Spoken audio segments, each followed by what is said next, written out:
বিশ্বৰ সৰ্ববৃহৎ গণতান্ত্ৰিক দেশৰ গণতান্ত্ৰিক নেতাসকলৰ আজি গণতান্ত্ৰিক মানসিকতাটো কমপ্লিট নাইকিয়া হৈছে। চ' আমি গণতান্ত্ৰিক হয়নে নহয় সেইটো ডাঙৰ এটা প্ৰশ্ন আহিছে। কোনোবাই এখন চৰকাৰে নিজৰ নাগৰিক এটা ছেকশ্যনৰ নাগৰিক, আমি বড়ো জাতি হ'লেও আমি নাগৰিক হয়। চ' এটা ছেকশ্যনৰ নাগৰিক যদি সমস্যাত আছে, যদি ট্ৰাবলত আছে, পেইন আছে, কিবা এটা মানে দুৰ্যোগত ভুগি আছে, কিবা এটা সমস্যা হৈ আছে, সেই সমস্যাটো কথা পাতিব যে নোৱাৰে, কথা পাতিব যে সাহস নাই, কথা পাতিব যে আগবাঢ়ি আহিব নোৱাৰে, এইটো ভয় কৰিছে না ইগন'ৰ কৰিছে?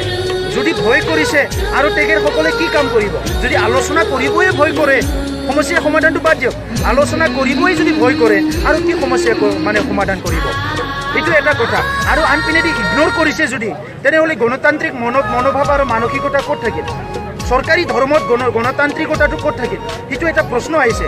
গতিকে আমি কি কৈছিলোঁ যে আলোচনাৰ মাধ্যমেৰে সমস্যাৰ সমাধান কৰক, এইটো আমাৰ শ্লোগান নাছিলে, এইটো চৰকাৰী শ্লোগান।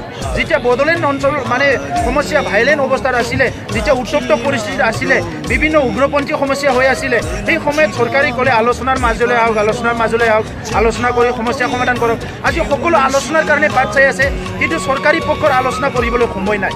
365 দিনে ইমান ব্যস্তনে? ক'ত ক'ত ব্যস্ত? আমাক হোৱাইট পেপাৰ দিয়কচোন চৰকাৰে, কাৰ লগত আলোচনা কৰিছে?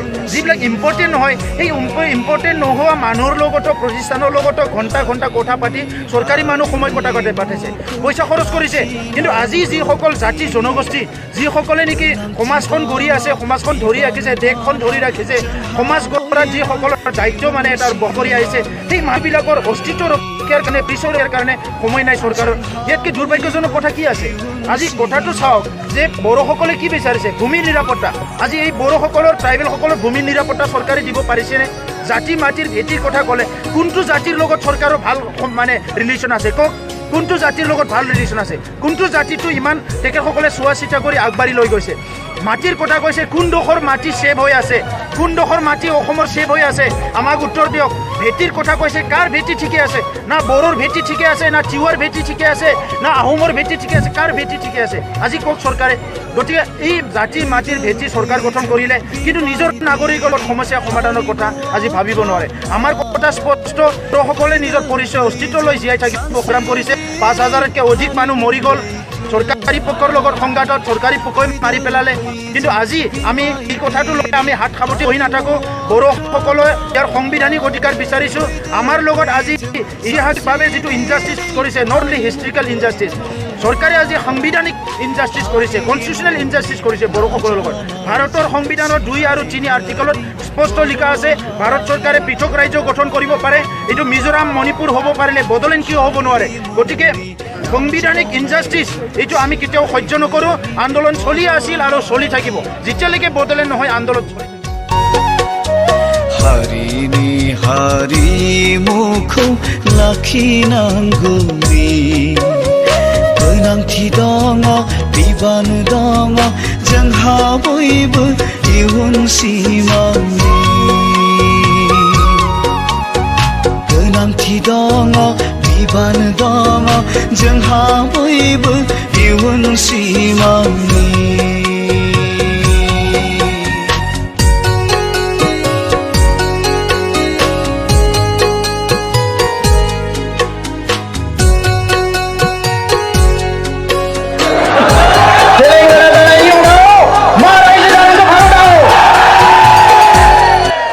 তেলেঙ্গানা রাজ্য গঠনের পিছত ভারতের কি রাজ্য গঠন হব লাগে? तेलंगाना के बाद भारत में क्या नया राज्य होना चाहिए?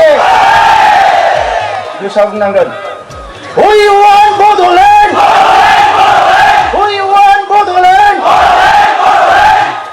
सिलाय बारत जर नङा, खुगाजोंनो खोनानांगोन। जोंहाबो सोरबा दैदेनगिरिफ्रा होनगासिनो दङ 40 बोसोर रायजो जायानो रायजोफोर। नोंथांमोननो 40 बोसोर रायजो नांगोना? 40 बोसोर उनाव नांगोना दानो नांगोन? होमबा बे 40 बोसोर उनावसो रायजो जानांगोन होनग्रायाबो खोनाहैनांगोन। We want Bodoland! We want Bodoland! MP Bodoland होशियार! एमपी Bodoland होशियार! एमपी Bodoland होशियार!